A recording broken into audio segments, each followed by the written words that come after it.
borders of Costa Rica and Colombia, linking the continents of North and South America, lies the Republic of Panama. Within the borders of the Republic is the Panama Canal Zone, a strip of land 10 miles wide containing the Panama Canal, the great inter-ocean waterway connecting the Atlantic and the Pacific. In 1513, Vasco Núñez de Balboa crossed the isthmus to be the first European to set eyes upon the great body of water that Magellan was later to name the Pacific. Here, Balboa stands facing the ocean he discovered.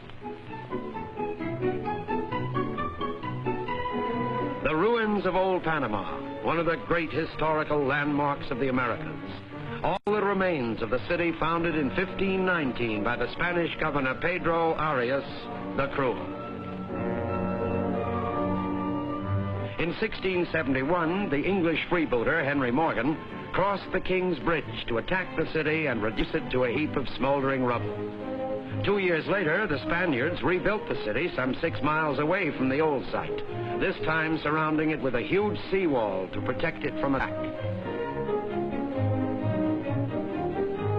The Panama City of today, largest city and capital of the Republic, centers about the 5th of May Plaza.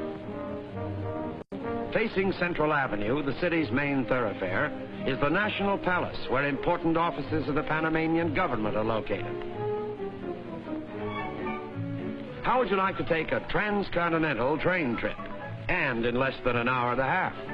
From Panama City on the Pacific side to Colón on the Atlantic, coast to coast, it's only a distance of 48 miles.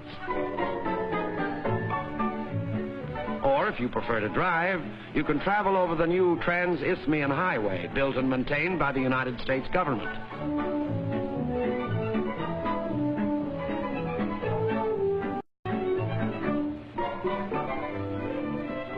Second largest city of the Republic of Panama is Colón, one of the most cosmopolitan cities of the New World. This is Front Street, Colón's main thoroughfare, its many shops offering exotic wares from the 4 corners of the earth.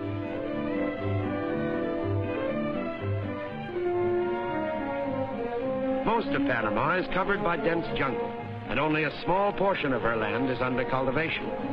The region near David, Panama's third city, is the center of most of the country's agricultural activity. The raising of cattle is a major Panamanian industry. In the mountainous region of Chiriquí province, a good grade of coffee is grown.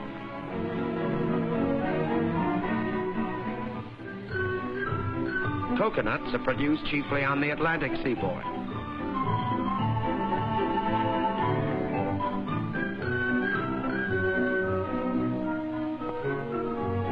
These are cacao beans from which cocoa and chocolate are made.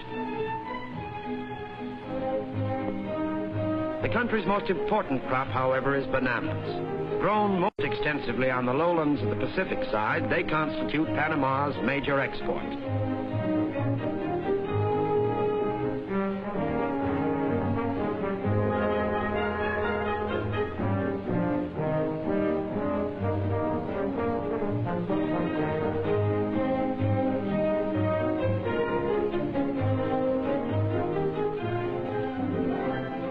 But Panama is best known for the great inter-ocean highway, the Panama Canal. The Canal Zone, a strip of land extending 5 miles on either side of the canal, is leased to the United States and is administered from the Canal Zone of Balboa.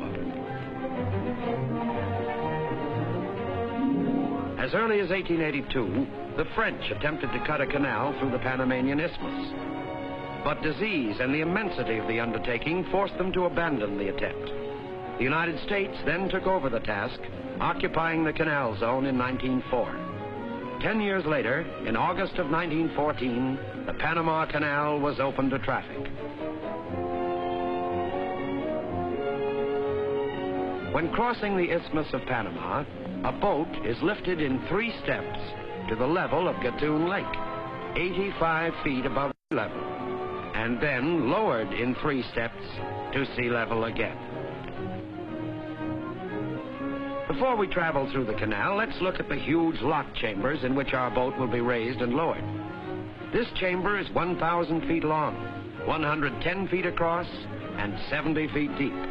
4 million gallons of water are forced in or out to raise or lower a ship to the level required. These gigantic lock gates weigh hundreds of tons and are operated entirely by electric power generated near the canal. Our boat approaches the canal from the Pacific side and enters the Miraflores locks. The Miraflores locks are made up of 2 sets of lock chambers that will raise our boat to the level of Miraflores Lake. We're pulled into the chamber by electric engines called mules. The lock gates are closed. The chamber fills with water, and approximately 10 minutes later, our boat is at the level of the second chamber.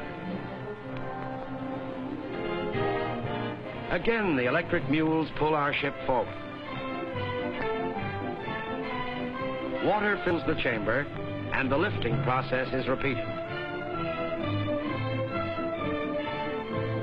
We now enter Miraflores Lake, a stretch of fresh water 1 mile long, leading to the third and last lift on the Pacific side, the Pedro Miguel Lock. This lock will raise our ship the additional distance to the level of Gatun Lake. Our boat raised, we move out of Pedro Miguel to enter the channel of the famed Gaylord Cut, a huge ditch carved through the Continental Divide. Here was encountered what was perhaps the major engineering difficulty in the construction of the canal. Recurring earth slides repeatedly blocked the cut, threatening the lives of workers and the fate of the entire project. Today, a method has been devised whereby such slides are controlled. Huge hydraulic hoses sluice the earth into the water, where giant dredges work constantly to maintain a clear channel. Beyond the Gaylord Cut, on our way to the Mammoth Gatun Locks on the Atlantic side, our boat sails across Gatun Lake, one of the largest artificial lakes in the world, 163 square miles in area. The Gatun locks are most impressive because here all 3 locks are together. With the aid of the ever-willing mules and the ingenious methods employed in the operation of the canal locks, our ship will now be lowered from Gatun Lake 85 feet to the level of the Atlantic Ocean.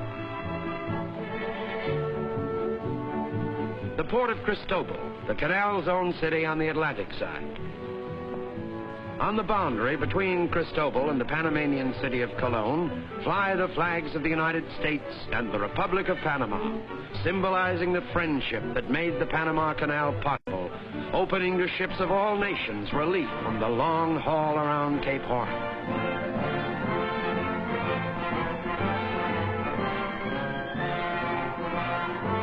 The Republic of Panama, connecting link between 2 great continents, conscious of her importance as an artery of international commerce, proud to be called the crossroads in this world of ours.